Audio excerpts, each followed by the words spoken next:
صباح الفل عليكم حبايبي، يا رب كلكم تكونوا بألف خير يا رب.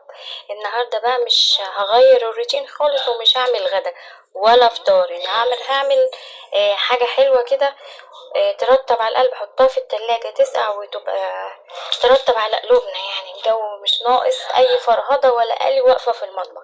انا حطيت نص كوباية رز وكوباية مية وكوباية لبن، وسويت الرز اهو. سويته خالص، خليته يستوي على الاخر. بعد كده هحط بقى اللبن مع شوية اضافات بسيطة كده، هتخليلك الرز بلبن والله ولا بتاع المحلات. خليكي معايا ونشوف هنعمل ايه. هحط هنا لتر لبن بحالة، او كمان ممكن احط كمان نص كوباية لبن. احط علبة لبن بحالها، ولو عندك لبن حليب يبقى احسن واحسن، بس انا عشان ما عنديش الا علب، فاحط علب عادي يعني.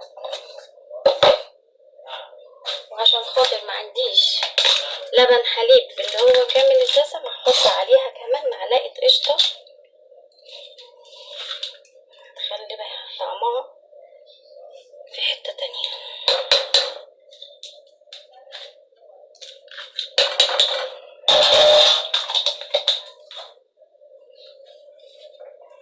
وهعلي النار عليه، وعشان اللبن والرز ما يكلكعش افضلي قلبي فيه، ما تسيبوش، قلبي كتير عشان ما يكلكعش وما يلزقش في الحلة.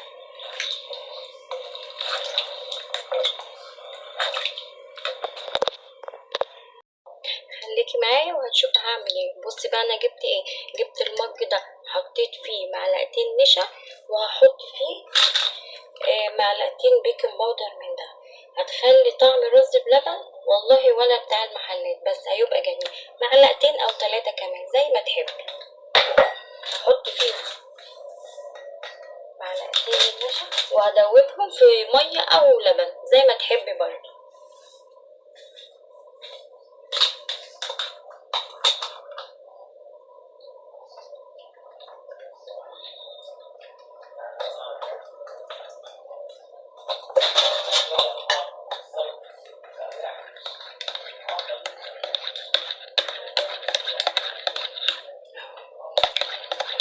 دوبت هنا النشا، معلقتين النشا ومعلقتين الكريم شانتي، وهحطهم على الرز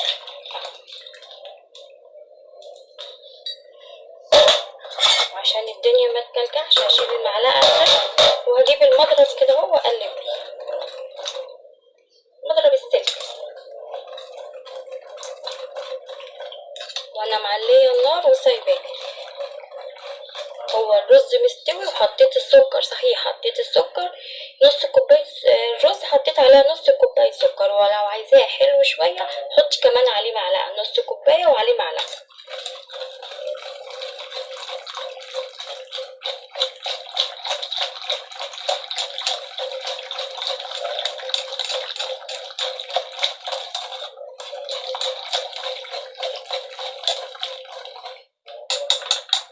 هحط كمان عليه كيس فانيليا، بس هحطه في الاخر علشان الريحه ما تروحش. هحط حاجه كمان اضافيه انا بحبها، بحطها من عندي، معلقه لبن بودر. خليكي معايا.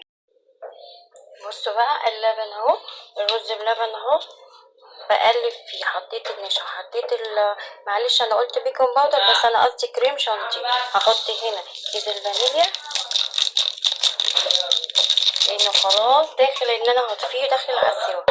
وافضل اقلب فيه شويه شويه كده، ليه يتقل شويه كمان، وهقفله. ايه رايكم يا حبايبي؟ اشتركوا في القناه ودوسي زر الجرس عشان يوصلك اي حاجه انا بعملها، يمكن تستفيدي منها. النهارده يوم حر حر حر، الحمد لله، اللهم اجرنا من حر جهنم. الحمد لله. احنا النهارده هناكل رز بلبن، كفايه حلو قوي كده زي الفل. صلوا على النبي حبايبي وقولوا بسم الله ما شاء الله. ايه رايكم؟ اشتركوا في القناه، بالله عليكم اشتركوا في القناه. انا بحاول اعمل اللي اقدر عليه عشان القناه تكبر بيكم، وان شاء الله خير. ايه رايكم؟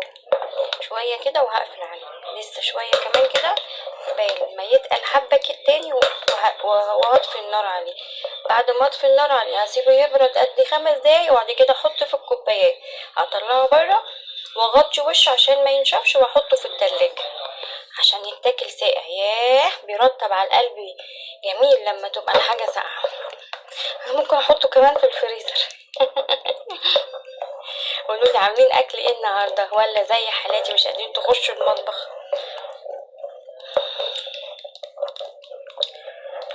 ايه رأيكم؟ اقطف عليه ولا استنى شوية؟ ها تخيل استنى شوية يتقل كمان حبة. خليكم معايا وبعد كده هوريهولكم.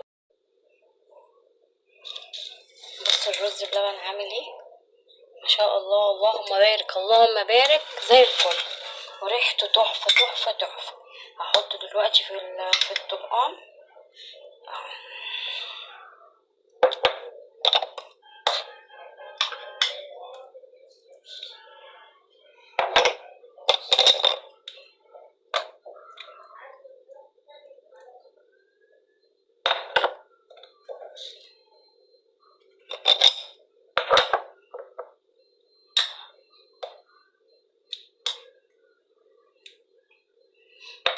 صلوا على النبي حبايبي. بسم الله ما شاء الله، اللهم بارك، تحفة.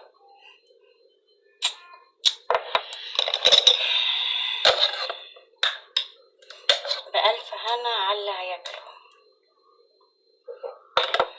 ممكن اروح اودي لاختي طبق او طبقين. اختي حبيبتي ماليشة اللي هي في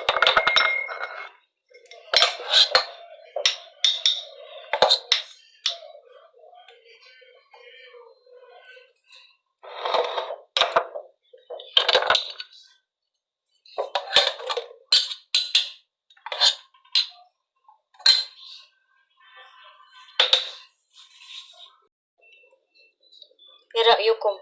بالله عليكم تقولوا لي ايه رأيكم. بسم الله ما شاء الله، والله العظيم زي الفل. لازم تدوقوه عشان تعرفوا ان هو حلو، غير كده انا بقول اي كلام صح؟ والله العظيم جميل. جربوا طريقتي والله العظيم حلوة جدا جدا جدا. بسم الله ما شاء الله. حطيت في شوية زبيب وقرفة والباقي لا، لان ولادي ما بيحبوش عليه لا زبيب ولا قرفة، بيحبوه سادة خالص كده. اهو شوية كده هيبرد وهحطه في التلاجة. بالله عليكم لو عجبكم الفيديو اشتركوا في القناة واعملي لي لايك بالله عليكم. وان شاء الله اشوفكم في فيديوهات جاية كتير احلى من دي. سلام.